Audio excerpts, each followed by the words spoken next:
Bismillahirrahmanirrahim. Assalamualaikum warahmatullahi wabarakatuh. Alhamdulillahirabbil alamin. Wassalatu wassalamu ala Rasulillah wa ala alihi washabbihi ajma'in. Amma ba'd. Yang saya hormati Bapak Rektor Universitas Airlangga, Profesor Dr. Muhammad Madian. Yang saya hormati Dekan Fakultas Hukum Universitas Airlangga, Profesor Dr. Muhammad Haji Subhan, SHMH, para guru besar dan para dosen Fakultas Hukum Universitas Airlangga, Saudara Kakanwil Kementerian Hukum Haris Sukamto, SHMH, Saudara Kakanwil Dirjen Imigrasi Jawa Timur Pak Novianto Selastono, dan seluruh sivitas akademika Fakultas Hukum Universitas Airlangga, hadirin dan hadirat yang saya muliakan. Marilah kita bersama-sama memanjatkan puji dan syukur kehadirat Allah Azza wa Jalla. Pada pagi hari ini kita bersama-sama dapat berkumpul di Aula Fakultas Hukum Universitas Airlangga, Aula Profesor Master Abdul Ghaffar Pringodido. Saya ingat betul nama beliau karena beliau adalah Menteri Sekretaris Negara yang pertama. Saya Menteri Sekretaris Negara yang ke-23 dari beliau ini. Atas berkat rahmat Allah yang Maha Kuasa, kita dalam keadaan sehat walafiat, kita berkumpul di aula ini bersama-sama, kita menghadiri satu kuliah akademik dan sekaligus juga mendiskusikan tema yang dipilih pada kesempatan ini, yaitu kebijakan pemerintah dalam pembaharuan hukum di tanah air kita. Hadirin hadirat yang saya muliakan, ketika kita berbicara tentang pembaharuan hukum, seringkali imajinasi kita langsung melayang dan terbayang pada gedung-gedung yang berwenang untuk membentuk hukum itu sendiri, entah itu gedung parlemen, DPRD, MPR, istana, gedung kementerian, dan lain-lain. Padahal hukum itu ibarat sebuah ekosistem yang tidak hanya tumbuh dari negara, tapi juga melalui putusan-putusan pengadilan, kebiasaan para pelaku usaha dan profesi hukum, pemikiran para sejarah, para akademisi, sampai kepada praktek-praktek yang hidup masyarakat kita. Hukum sesungguhnya adalah the living law, hukum yang hidup di tengah-tengah masyarakat, yang kadang-kadang belum tentu hukum yang hidup itu diangkat atau ditransformasikan menjadi hukum formal yang berlaku di sebuah negara.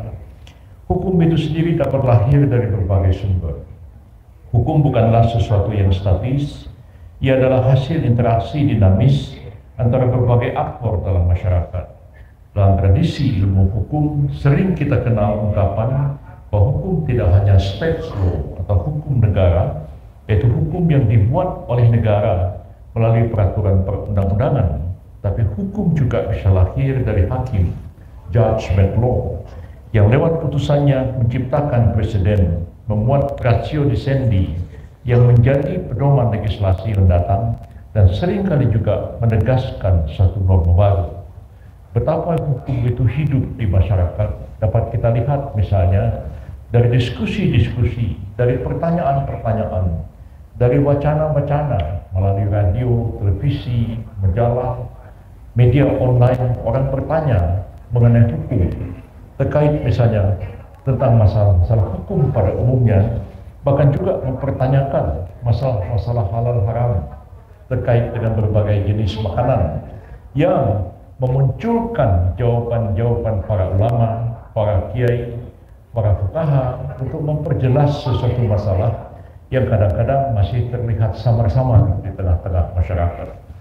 Ambil contoh misalnya di dalam hukum Islam, daging babi itu haram hukumnya. Jelas nasnya qat'i di dalam Al-Quran.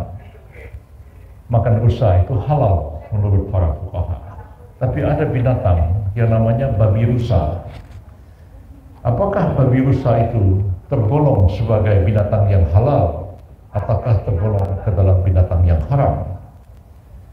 Tidak ada kejelasan baik di dalam kitab-kitab fikih maupun di dalam Al-Quran maupun di dalam sunnah.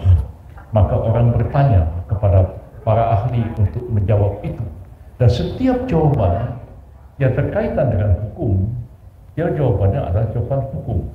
Beda dengan pertanyaan-pertanyaan yang bersifat filosofis, misalnya tentang roh yang menjadi bidang metafisika. Al-Quran mengatakan yas'alunaka 'anil ruh. Mereka bertanya kepadamu tentang ruh. Maka jawablah, ruh itu adalah urusan Tuhanmu dan kamu hanya diberikan pengetahuan sedikit saja. Ini orang filsafat membahas tentang metafisika. Tapi kalau ditanya yastaftunaka 'alan nisa, mereka meminta fatwa kepadamu tentang wanita, maka katakanlah dia merupakan sebuah jawaban hukum. Jadi kita lihat bahwa tidak hanya hukum-hukum umum ditanyakan orang kepada para ahlinya melalui majalah, melalui media, melalui hukum online, tapi kepada para kiai, bertanya kepada para ulama, bagaimana hukumnya ini, halal apa haram, makruh atau mubah, sunnah atau wajib, dan sebagainya, yang menggambarkan hukum itu tidaklah semata-mata ada di dalam teks undang-undang, ada di lembaga-lembaga resmi pembentuk undang-undang, tapi masyarakat itu secara partisipatoris sebenarnya juga membahas dan menciptakan undang-undang. Dan kadang-kadang fatwa-fatwa para kiai, fatwa-fatwa para ulama itu juga akan mempengaruhi program legislasi. Di Malaysia misalnya, ditanyakan satu hukum tentang asuransi jiwa. Macam-macam para mufti menjawab, tapi ada yang moderat, siapa yang paling konservatif. Ada yang mengatakan fatwa dari mufti Kelantan mengatakan bahwa asuransi jiwa haram menurut hukum Islam karena termasuk ke dalam perdagangan yang bersifat untung-untungan dan spekulatif. Sampai seperti itu. Apapun pendapat hukumnya itu soal lain. Yang penting bagi kita adalah melihat ya bahwa ada persoalan hukum yang menjadi masalah bagi kita. Misalnya di dalam kitab Babul Masail Nahdlatul Ulama dipertanyakan bagaimana hukumnya orang menjual pupuk kandang.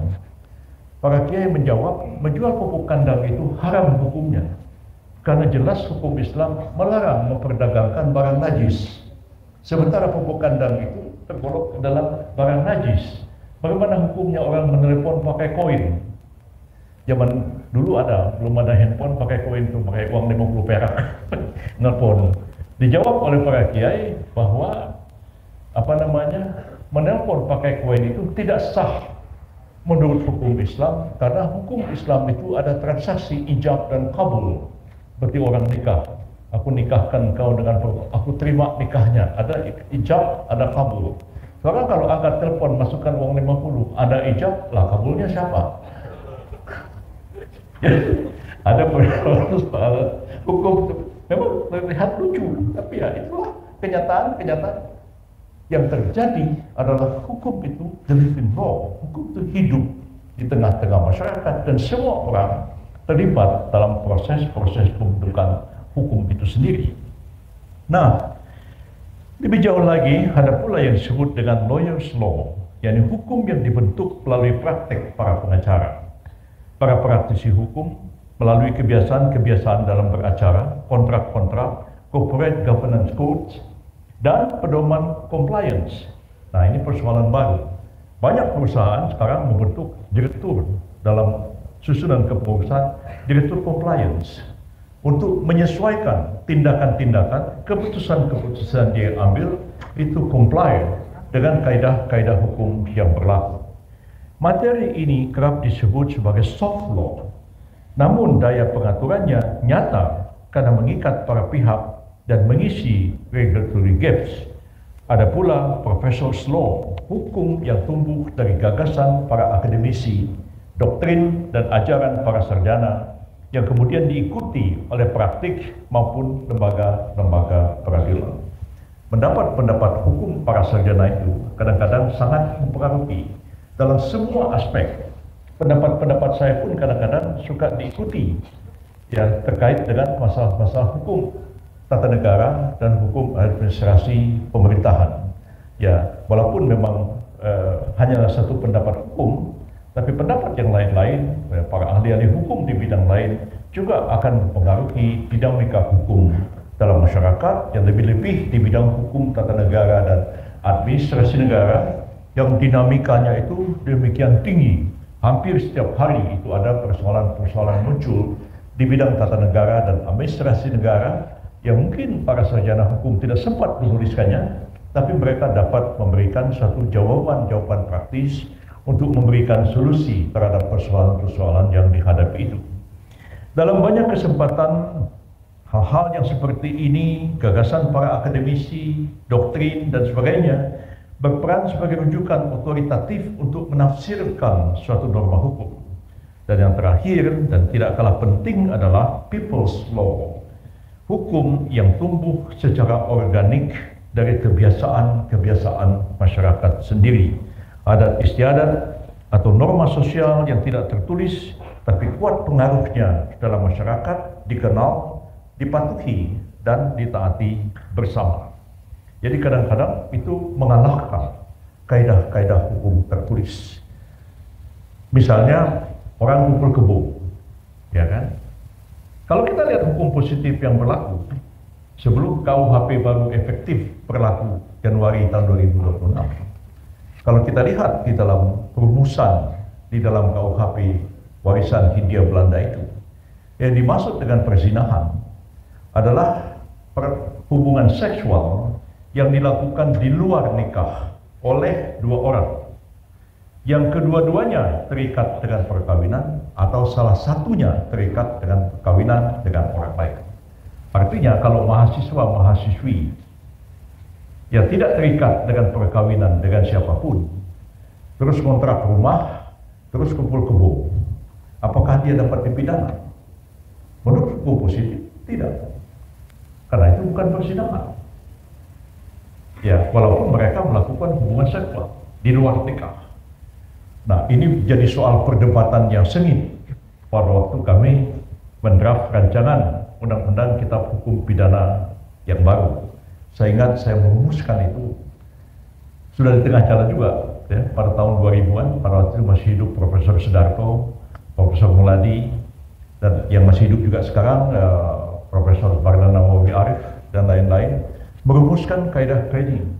Karena kita mengangkat the living law, hukum yang hidup.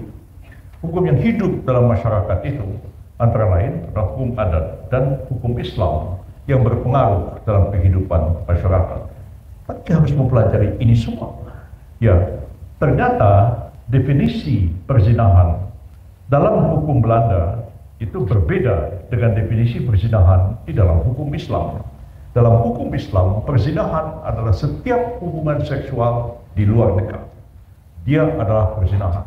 Sedangkan dalam hukum Belanda, belum tentu perzinahan hanya dianggap perzinahan kalau salah satu pihak atau kedua-duanya terikat perkawinan dengan orang lain. Itu pun telah delik menurut hukum Belanda. Dia baru dipidana apabila ada pengaduan dari pihak yang dirugikan. Jadi kalau suaminya punya simpenan, misalnya begitu, melakukan hubungan seksual dengan wanita yang lain, tapi istrinya tidak mengadu kepada polisi, maka polisi tidak bisa berbuat apa. Ya, karena dia telah delik. Mengadu beda dengan melapor. Kalau melapor itu memberitahu polisi. Kalau mengadu, ya, karena memang itu adalah telah delik atau delik aduan, seperti itu.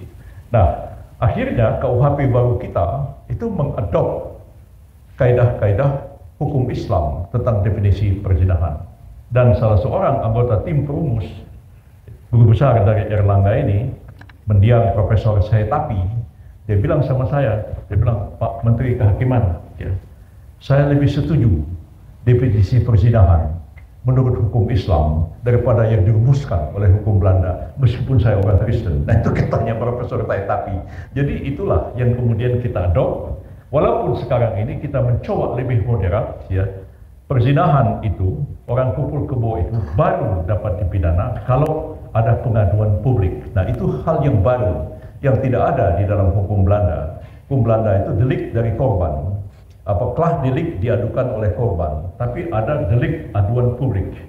Jadi kalau misalnya di sebuah RT itu ada orang kumpul kebo, terus masyarakat itu mengadu, ada kumpul kebo, polisi dapat bertindak.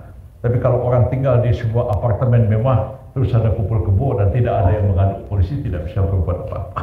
Itu sebenarnya di dalam KUHP yang kita rumuskan sekarang. Jadi ya oleh banyak orang, kami yang merumuskan itu dulu dituduh konservatif, mencampuri urusan pribadi kok mau dipidanakan.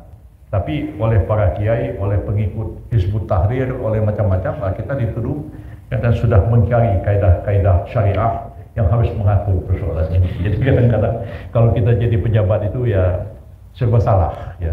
Ibarat kata orang itu, ya ada orang tua sama anaknya membawa seekor keledai yang sudah kurus katanya. Dua-duanya menuntun keledai. Ketemu di satu kampung, dibilang orang dua ini bodoh betul. Bahwa keledai bukan ditunggangi, malah kemudian cuman dituntun doang, malah dia jalan kaki.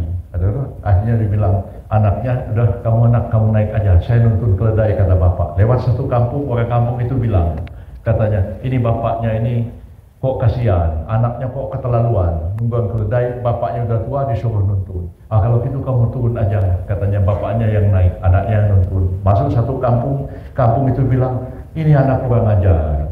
Ya, bapaknya sudah tua, disuruh nuntun keledai. Dan ini kok bapaknya ini kurang ajar juga, anaknya masih kecil kok kasihan, malah dia yang nunggang kuda. Akhirnya udah kita berdua aja lah nunggang kuda. Ketemu lagi kampung, ini orang udah goblok bener nih, keledainya sudah kurus kok dinaiki dua orang. Jadi kalau jadi pejabat itu ya nggak ada yang benar, itu salah dulu. Jadi saudara-saudara belum jadi pejabat aja. Kalau jadi pejabat akan menghadapi hal yang sama. Jadi saya kadang-kadang kalau ketemu mahasiswa demo, ya datang sama saya nggak ada menghina-menghina. Saya datang, ini apa nih? Demo apa ini? Saya bilang, ya Anda ngomong-ngomong saya dengarin ya. Sebab ini kan kita ini cuma gantian doang. Saya bilang ya. Dulu waktu saya mahasiswa, saya yang di situ, saya yang demo. Nah sekarang saya jadi menteri, ada yang demo saya. Nanti besok ada yang jadi menteri, ada lagi yang akan demo sama anak-anak baru lagi ya. Hidup itu ya akan silih berganti seperti itu. Jadi kita harus memahami bahwa di samping hukum positif tertulis yang resmi berlaku, ada the living law yang diakui berlaku di masyarakat yang kadang-kadang pengaruhnya lebih besar daripada hukum positif yang resmi berlaku. Saya pernah melakukan satu studi tentang pengaruh dari hukum agama terhadap hukum nasional. Dan saya studi itu Indonesia, Filipina, Thailand, dan Malaysia. Dan kita melihat bagaimana pengaruh hukum Islam terhadap hukum Indonesia dan Malaysia, dan bagaimana pengaruh dari hukum Buddhis kepada hukum Thailand. Dan bagaimana Filipina yang secara resmi mengatakan negaranya adalah sebuah republik sekuler. Ya. Kalau Malaysia kita tidak heran, karena konstitusi Malaysia mengatakan Islam adalah agama resmi negara. Itu menurut konstitusi Malaysia. Indonesia tidak menyebut apa-apa tentang agama resmi, tapi ya berdasarkan ketuhanan menjamin kemerdekaan menjalankan agama bagi pemeluknya dan seterusnya.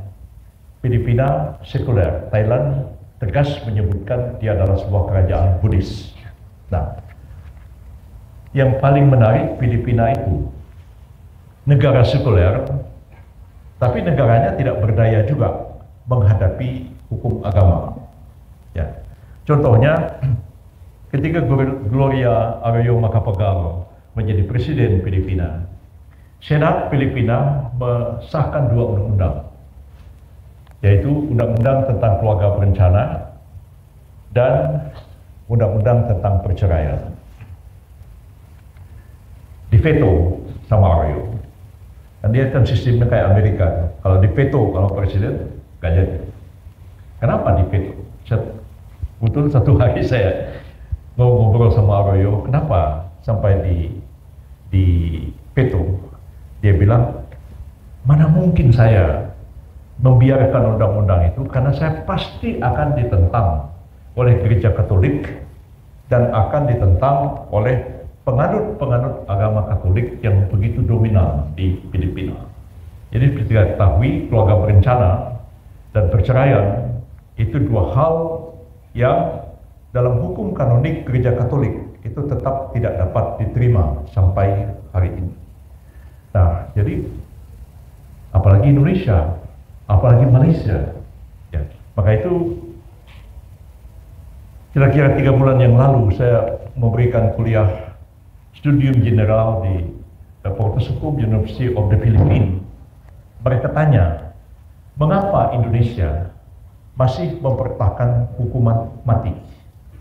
Filipina 10 tahun yang lalu sudah mengabolish hukuman mati karena seruan dari Paus. Nah, jadi karena Paus juga yang menyerukan supaya hukuman mati dihapus, maka Filipina yang menghormati Paus itu menganggap bahwa ini perlu dihapus. Maka saya menjawab simpel aja, saya bilang ya, bagaimanapun the living law itu sangat kuat pengaruhnya, baik di Indonesia maupun di Filipina. Anda pun, meskipun konstitusinya menyebut Filipina adalah sebuah negara sekuler, tapi toh tidak berani mensahkan perceraian, keluarga berencana, dan karena dianggap bertentangan dengan hukum kanonik gereja Katolik. Saya katakan di Indonesia, ya, hukum adat dan hukum Islam itu mengakui keberadaan hukuman mati. Bagaimana kami mau menentang kesadaran hukum adat dan hukum Islam yang begitu dominan dalam masyarakat Indonesia? Akhirnya mereka bisa memahami kenapa kita sampai hari ini masih dalam KUHP baru tetap ada pasal hukuman mati, walaupun hukuman mati itu dilaksanakan dengan sangat hati-hati, ya, sangat hati-hati, dan bahkan hakim jaksa tidak bisa menuntut, rekuisitornya itu tidak bisa hanya hukuman mati. Hukuman mati harus disertai dengan hukuman alternatif, hukuman mati atau seumur hidup atau 20 tahun. Kalaupun hakim menjatuhkan hukuman mati, maka diberi waktu 10 tahun. Jangan dieksekusi dulu.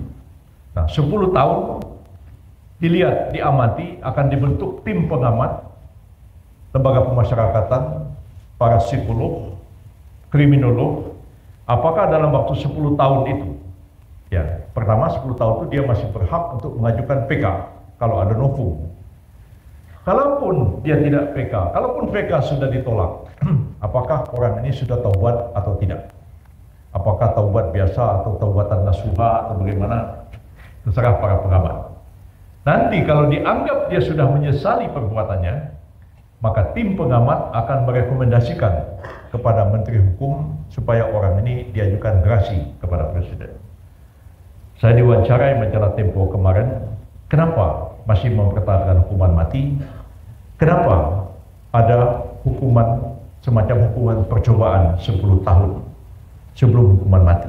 Sebab saya mengatakan kepada dia, mengutip satu hadis Rasulullah SAW yang mengatakan, bagi seorang qadi, ya, bagi seorang hakim, lebih baik dia salah berijtihad dalam membebaskan seseorang daripada dia salah berijtihad dalam menjatuhkan hukuman. Ya, jadi saya bilang 10 tahun itu siapa tahu ada hukum. Ya, siapa tahu 10 tahun itu dia sudah taubatan nasuha. Jadi kalau orang itu sudah dieksekusi mati, ya udah nggak bisa hidup lagi orangnya. Ya, karena itu kita menerapkan hukuman mati itu, ya, dengan tingkat kehati-hatian yang penuh. Ya, jadi sampai hari ini kita selalu problematik. Ya, ada puluhan orang yang berdasarkan putusan Mahkamah Agung inkrah dijatuhi hukuman mati. Mohon gerasi ditolak oleh Presiden. Tapi sampai hari ini kita belum lakukan eksekusi. Dan itu ada permintaan banyak negara, ya, Filipina, Australia, Prancis. Akhir kemarin Menteri Luar Negeri Belanda datang ke kantor saya, menyampaikan surat minta 2 orang warga negara Belanda yang dijatuhi hukuman mati untuk di transfer procedures ke negeri Belanda. Atas arahan Presiden mengatakan, oh, sudah berapa lama itu orang itu di penjara? Sebenarnya sudah lebih 20 tahun. Udah cukup lah. Ya, sebab salah kita. Kalau kita tembak orang ini, kita mendapat kecaman dunia internasional. Kita nggak tembak, nggak ada kepastian hukum. Nah, maka saya, meskipun kita tidak mempunyai undang-undang tentang transfers of prisoners dan undang-undang tentang exchange of the prisoners, tukar menukar narapidana, saya berani mengambil keputusan ya tanpa ada undang-undangnya melakukan transfer narapidana itu hanya berdasarkan practical arrangement yang diteken oleh dua menteri hakim. Praktis bisa dijalankan di lapangan. Kita tidak seperti Mary Jane yang orang Filipina itu sudah ditahan 20 tahun, hampir aja dieksekusi di Nusa Kambangan. Tiba-tiba ada permintaan pemerintah Filipina, dia perlu didengar keterangannya karena ada orang lain diadili di Filipina dan dia akan menjadi saksi mahkota yang menentukan. Maka kita tunda eksekusi. Sampai hari ini kita nggak eksekusi. Dan akhirnya apa yang terjadi? Kita mengatakan pemerintah Filipina harus mengakui putusan pengadilan Indonesia hukuman mati itu nggak bisa ditawar. Jangan Anda mempersoalkan nggak adil, nggak segala macam. Jangan. Nah, terima itu. Dan kita akan kembalikan ke Filipina. Dan untuk selanjutnya, ya pembinaan narapidana yang menjadi tugas kita, kita alihkan kepada pemerintah Filipina. Apakah pemerintah Filipina akan mengeksekusi dia dengan hukuman mati? Yang sebenarnya belum nggak mungkin, karena Filipina sudah menghapuskan hukuman mati. Itu Pak Presiden Prabowo sambil tertawa nanya sama saya, Prof, itu Mary Jane itu kalau kita pulangkan nanti jangan-jangan ditembak di Filipina. Enggak, saya bilang, di Filipina sudah menghapuskan hukuman mati. Dan kita kembalikan. Sampai hari ini Presiden Marcos belum mengambil keputusan apapun terhadap Mary Jane itu. Dia bisa ampuni, dia bisa kasih gerasi, kurangi hukumannya atau apa, sepenuhnya menjadi tanggung jawab pemerintah Filipina. Dan sampai hari ini dia masih ada di penjara wanita Mandaluyong di Manila sampai hari ini. Tapi yang dikembalikan ke Australia itu sudah asimilasi dengan masyarakat. Dan Menteri Dalam Negeri Australia memberitahu saya tentang hal itu. Dan yang agak unik itu ada warga negara Perancis, ya namanya Sergei Atloa, beragama Islam, dihukum mati oleh pengadilan kita. Tapi pemerintah Perancis minta dia dikembalikan, dan kita kembalikan karena dia itu merakit pabrik ekstasi di Tangerang dan dijatuhi pidana mati. Gerasi ditolak, PK ditolak, gerasi juga ditolak, nggak dieksekusi, kita kembalikan ke Perancis dan rupanya lawyernya mengajukan kepada Mahkamah Agung Perancis karena tindak pidana seperti itu menurut hukum Perancis hanya dihukum 30 tahun penjara. Akhirnya Mahkamah Agung Perancis mengubah hukumannya dari hukuman mati yang diputus Mahkamah Agung Indonesia menjadi hukuman 30 tahun menurut maksimum hukum pidana Prancis, dan dengan itu dia mengajukan permohonan untuk parol atau pembebasan bersyarat atau PB, dan akhirnya Menteri Kehakiman Prancis memberikan PB kepada orang yang bersangkutan sekarang. Jadi itu perkembangannya. Mungkin ditanya, kenapa orang Indonesia nggak dikembaliin? Ya, saya mau kembaliin, ya cuma repot.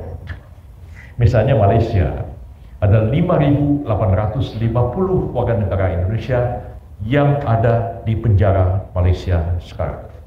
Di antara 5.850 itu ada 82 orang yang dijatuhi hukuman mati. 79 sudah diampuni oleh yang di Pertuan Agung Malaysia, tinggal 3 orang masih dalam proses. Nah, jadi kalau ada tanya sama saya, kenapa nggak dikembaliin Pak Yusril? Orang Prancis dikembaliin, orang Filipina dikembaliin, orang Indonesia kok nggak dikembaliin? Ya saya bilang, di mana saya mau taruh orang 5.800 itu? Ya penjara kita aja udah penuh, menambah lagi orang ini, bagaimana caranya? Jadi kita masih diskusikan untuk menyelesaikan persoalan-persoalan seperti ini. Nah, hadirin yang saya muliakan, di negara-negara common law, Inggris, Amerika Serikat, India, mereka menaruh kepercayaan yang besar pada jurisprudensi. Hakim-hakim bukan sekedar mulut undang-undang seperti kontinental, melainkan penemu dan pembentuk kaidah-kaidah hukum. Di sisi lain, negara-negara civil law yang lazimnya menempatkan undang-undang sebagai rujukan utama, kenyataannya saat ini peran hakim konstitusi dan peran Mahkamah Agung negara-negara tersebut itu begitu menonjol dalam menafsirkan kaidah-kaidah hukum.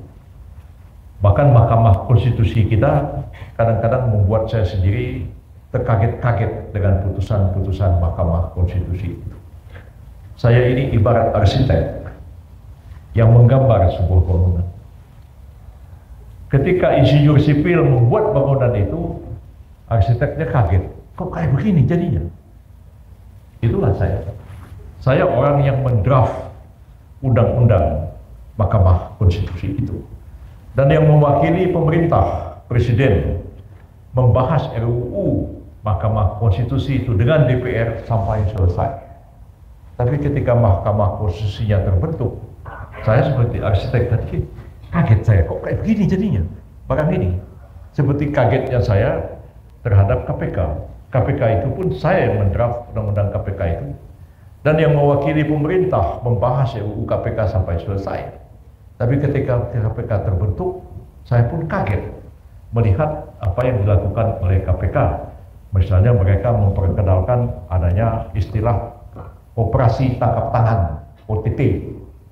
Kita yang belajar hukum pidana selama ini hanya tahu tertangkap tangan, ya kan? Tertangkap tangan itu ketika orang itu sedang melakukan kejahatan, pas ada polisi lewat, blek, ditangkap. Nah, lagi di jalan di terminal zaman dulu, ya kan? Ada copet, blek, ambil copetnya, ada polisi, langsung ditangkap. Namanya tertangkap tangan. Pelaku dan barang bukti ada pada tempat yang bersamaan. Kalau operasi tangkap tangan itu bikin saya heran. Iya, kalau operasi tangkap tangan korupsi. Misalnya si A itu pejabat, bupati, ada kontraktor, janji, Anda menang tender nanti, tapi 10% ya, store di muka. Nah, disadap sama KPK. Lalu diamat-amati, kapan nih menyerahkan duitnya, ya kan? Pasang CCTV, telepon disadap, segala macam. Begitu lagi bawa duit ke situ, langsung ditangkap. OTT. Iya kalau korupsi. Kalau saya mau bunuh orang, operasi tangkap tangan, ya keburu mati orang yang tembak. Gimana ini? Nah, itu soal baru. Begitu juga putusan-putusan Mahkamah Konstitusi. Sampai hari ini, kalau sekarang saya udah gak memenuhi syarat. Dulu saya disuruh-suruh sama Pak SBY supaya jadi ketua MK. Saya berkelit-kelit, saya nggak mau jadi hakim MK. Dia bilang, Pak SBY, apa Bapak bisa menentukan siapa jadi hakim MK? Pak Yusril kayak nggak tahu aja. Ya kan 3 itu kan dari Presiden. Saya minta aja 1 orang Presiden. Pak Yusril jadilah jadi hakim MK, ya nanti yang 9 orang itu nanti saya approve. Pak Yusril jadi ketua MK. Baiklah, saya bilang, saya penolak jadi hakim MK. Dan tapi saya lihat ya praktek-praktek MK mengagetkan saya. Karena apa? Putusan-putusan MK itu pertama kadang-kadang melampaui kewenangan yang ada pada Mahkamah Konstitusi sendiri. Ya, MK itu menurut Undang-Undang Dasar 45 pasal 24C, MK itu ya kewenangannya adalah memutus sengketa, menguji undang-undang terhadap undang-undang dasar. Dan saya draft undang-undangnya itu hanya menidakkan. Misalnya Undang-Undang Pokok Agraria pasal sekian diuji terhadap UUD 45. Pasal berapa undang-undangnya, pasal berapa konstitusinya. Uji, MK memutuskan ini bertentangan dengan UUD 45, tidak mempunyai kekuatan hukum yang mengikat, selesai. Sekarang MK putuskan, tapi diatur sendiri. Ini yang bingung kita. Kalau diatur sendiri, ini kan atur sendiri itu kan kewenangannya DPR sama Presiden. Anda kan hanya negatif legislation, menidakkan, tapi Anda tidak bisa membuat norma hukum sendiri. Terus saya tanya, kalau nanti suatu ketika pemerintah dan DPR tidak puas dengan putusan MK itu, lalu muncul sengketa kewenangan, ini kan kewenangan DPR sama Presiden, kok Anda caplok? Diajukan sengketa ke MK, MK akan menjadi hakim mengadili dirinya sendiri. Problem agak serius begitu. Nah, jadi kadang-kadang juga kita pikir, saya terus terang aja, saya sebagai pemerintah ditugasi Pak Presiden untuk mendraft undang-undang pemilu, undang-undang MD3, undang-undang parpol yang baru, merevisi yang ada sekarang. Saya pun kebingungan.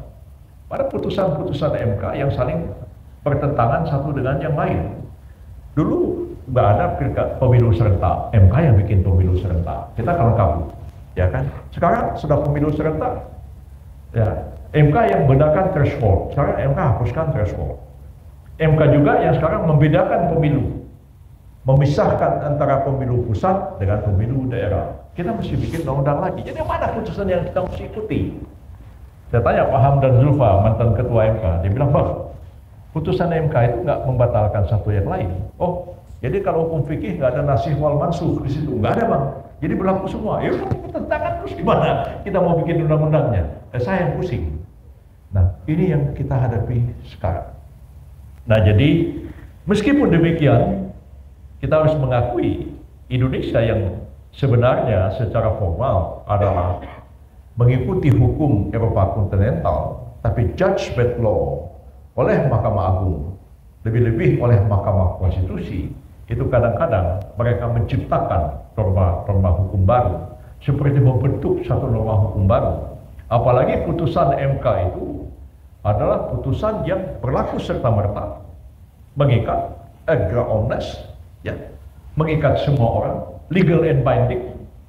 Pemerintah nggak bisa bikin undang-undang yang bertentangan dengan putusan MK. Kalau bertentangan, diuji lagi orang, dibatalkan lagi sama MK. Ini problem baru yang bakal saudara-saudara nanti kalau menulis tesis atau menulis disertasi dapat mempelajari persoalan-persoalan yang muncul dalam dunia hukum, kenyataan dunia hukum kita sekarang ini. Nah, realitas seperti itu adalah konsekuensi alamiah dari konstitusi yang menghadirkan pengujian undang-undang, ya, perluasan hak-hak warga dan kompleksitas kebijakan-kebijakan di dunia modern sekarang. Class action misalnya muncul dalam praktek, dilegitimasi oleh Mahkamah Konstitusi, dibuat peraturan oleh Mahkamah Agung, dan lain-lain sebagainya. Dan semua ini mempengaruhi dinamika hukum kita secara nasional ini. Dan tapi meskipun demikian, agar kekuasaan kehakiman adalah kekuasaan yang independen, bebas dari pengaruh, apalagi intervensi dari pihak pemerintah kita sendiri. Dan kita sebenarnya sudah melakukan itu.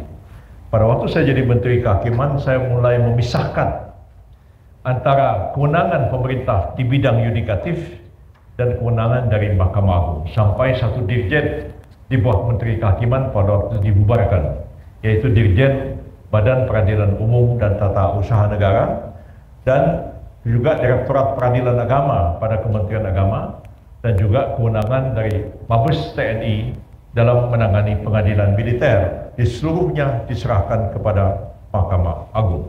Ya, tugas-tugas itu sebenarnya sudah saya selesaikan dahulu, walaupun sekarang ya setelah ada lembaga-lembaga baru, Mahkamah Konstitusi dan lain-lain, semuanya itu kemudian melahirkan persoalan-persoalan baru di bidang hukum. Nah, saudara-saudara sekalian, dengan memahami siapa pembentuk hukum, seperti yang saya uraikan tadi, dan dari mana datangnya pembaharuan hukum itu, maka pembaharuan hukum bisa datang dari inisiatif oleh negara. Misalnya melalui reformasi perundang-undangan untuk menjawab tantangan zaman.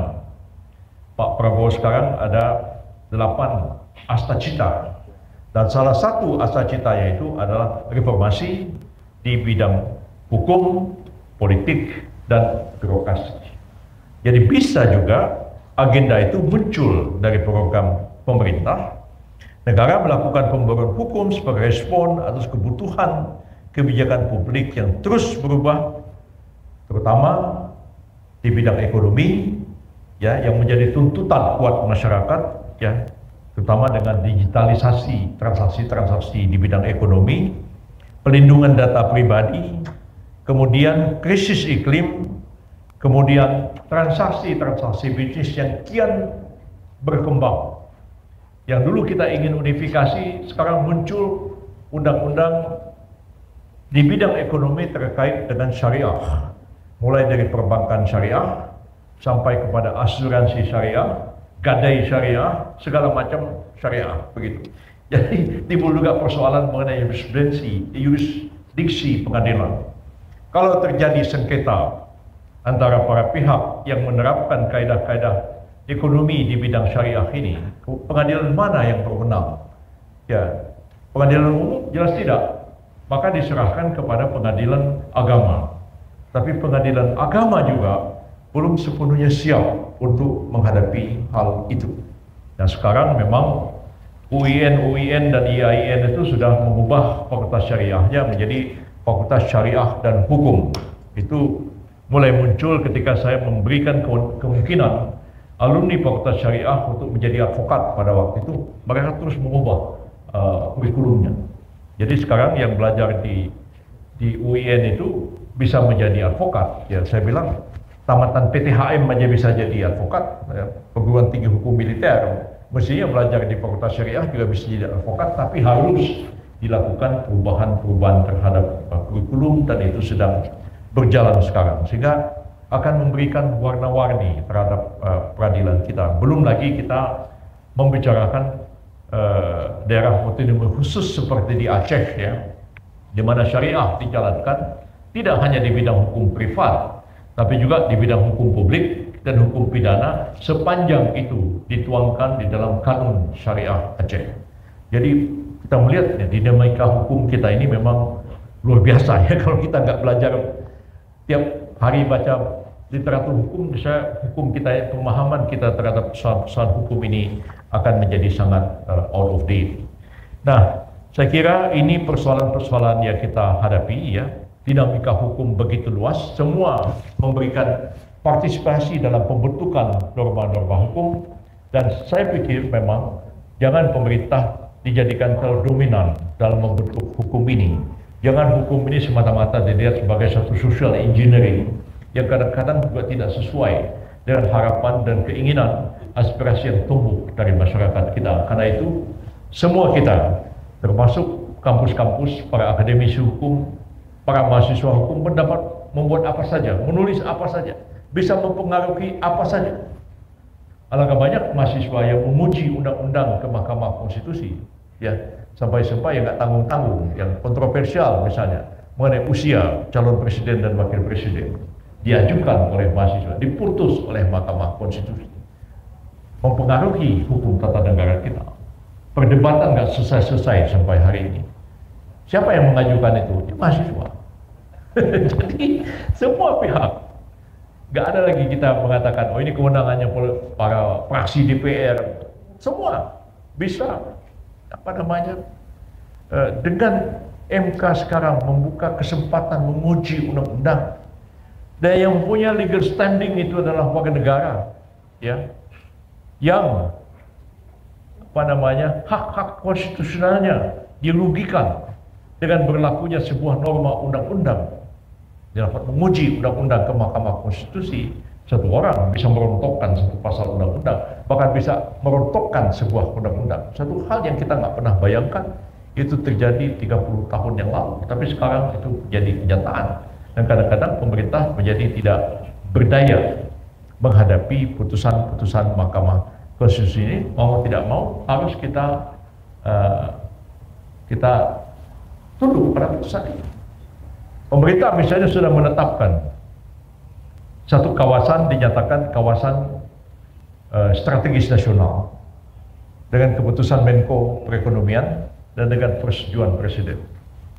Tiba-tiba ada komunitas di situ menolak dan mengajukan judicial review ke Mahkamah Agung atau menggugat ke Pengadilan Tata Usaha Negara, dan ternyata dikabulkan Mahkamah Agung. Kawasan strategis nasional itu dibatalkan. Sudah berapa triliun uang untuk membiayai PSN itu, dan itu ya mau apa lagi? Kenyataannya memang ya seperti itu. Satu program pemerintah yang sudah diputuskan, dan kan kebijakan itu kan tidak ada artinya kecuali dituangkan dalam bentuk keputusan, baik itu peraturan ataupun sebuah basic. Dan setiap basic dapat diuji ke pengadilan tun berdasarkan undang-undang administrasi pemerintahan. Dan setiap peraturan yang dibuat oleh pemerintah dapat di-challenge ke Mahkamah Agung untuk diuji secara material. Dan kadang-kadang banyak juga proyek yang sudah ditangani, mengeluarkan banyak biaya, tiba-tiba terhenti karena keputusan itu dibatalkan oleh lembaga peradilan. Inilah dinamika yang kita hadapi. Kita nggak punya pilihan, ya. Kita pegang teguh konstitusi, kita rancang peraturan perundang-undangan, tapi kita mempertimbangkan dinamika masyarakat, dan kadang-kadang yang dirumuskan pemerintah juga bisa dikalahkan oleh judgment law atau juga oleh wacana-wacana, opini-opini yang berkembang di tengah-tengah masyarakat. Sekarang ini apalagi dengan dunia media sosial sekarang, suara netizen itu bisa mengalahkan suara orang yang punya KTP. Padahal yang netizennya itu kadang-kadang bisa robot juga ya. Jadi hal-hal seperti ini adalah kenyataan-kenyataan yang kita hadapi. Mungkin menyenangkan, mungkin juga tidak menyenangkan, tapi apapun juga masalahnya, kenyataan-kenyataan itu tetap harus kita hadapi bersama-sama. Saya kira itulah hal-hal yang dapat saya sampaikan. Teks ini sudah dibagikan, bisa dibaca, tapi saya kira apa yang saya jelaskan ini membuat clear apa yang menjadi masalah yang kita hadapi sekarang ini. Lebih kurang saya mohon maaf. Terima kasih banyak. Wabillahi taufiq wal hidayah. Wassalamualaikum warahmatullahi wabarakatuh.